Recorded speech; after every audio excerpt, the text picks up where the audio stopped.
Hello everybody, this is West Easy and I'm coming at you with another book review for The Way to Live in Health and Physical Fitness by George Hackenschmidt. We're going to be breaking down this book and summarizing its main points and basically if you should pick it up or not. So without further ado, let's get on to the review. For the workout advice in this novel, I would say that the general advice serves as a really good starting point for many myths of fitness and health. Like that old tale that your PE coach probably told you about weightlifting during a young age stunting your growth, amongst other myths and wives' tales that we've all heard in passing, either in the gym or in PE class, really originated in this book. And it's easy to see why, as it's one of the first pieces of literature that really establishes a physical culture and gym culture as an idea and a concept. And having the privilege of being able to see the primitive form of this culture that was being created during the turn of the century, 1910s, 1920s, is really interesting and a really solid perspective for people who enjoy the history of niche subjects like this. I guess it's not niche anymore with the rise of Instagram and Mr. Olympia and everything, but in the beginnings it was pretty niche. And along to the dieting and routine advice, I'd say the dieting advice is so-so. It's basically just eat plain food because they thought spices mess with your temperament and your humors, which really isn't that true.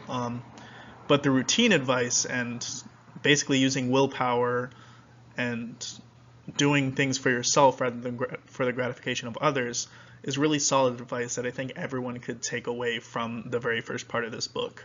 The routine advice is really good, dieting advice, so-so. Take it with a grain of salt. As didn't mean a pun right there, but I guess I did make one. For the diagrams and model workouts in this book, George Hackenschmidt is very famous as the inventor of the bench press and the hack squat.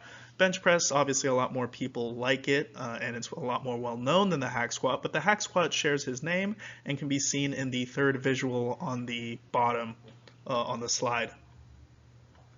There's also a really good old school calisthenic routine that begins the diagram portion of this book that I highly recommend any calisthenic trainers from intermediate to beginner level to try. He's very inclusive with the workouts that he puts in here.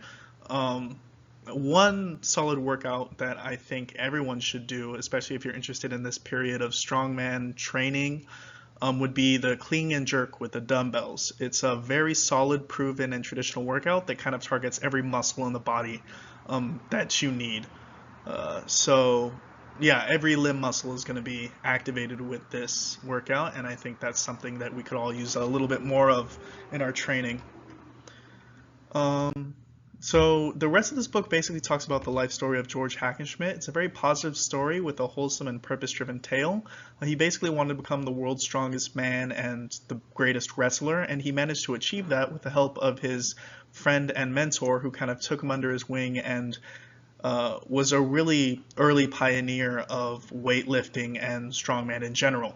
Near the end of the book, it mostly revolves around his wrestling career, because that's why he trained with weights. He wanted to become a better wrestler, and this shows the connection between combat sports and weightlifting even back in the turn of the century in the 1920s. Today, obviously, you have bodybuilding and MMA and WWE, so seeing that connection still existed back in the day is kind of cool and really interesting to see. So in conclusion, I think anyone who has a passing interest in getting more fit or becoming a healthier person should really strive to read this book and encompass what George Hackenschmidt tells you to do to take care of your body and your health as well.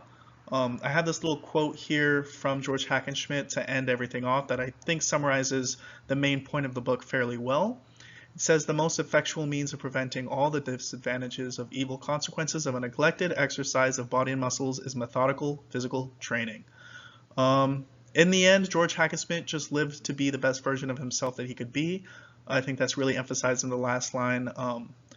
I care not for titles, the only title that I bear is my name, George Hackenschmidt. Very powerful last line of the book. Yeah, I really liked this read, and I hope that I am able to share this little hidden gem with a lot more people. Thank you for watching. More literature reviews coming up. Definitely getting back into my reading grind. Please like, comment, and subscribe, and if you want me to do a book, by all means, recommend it in the comments. Thank you. West Easy out.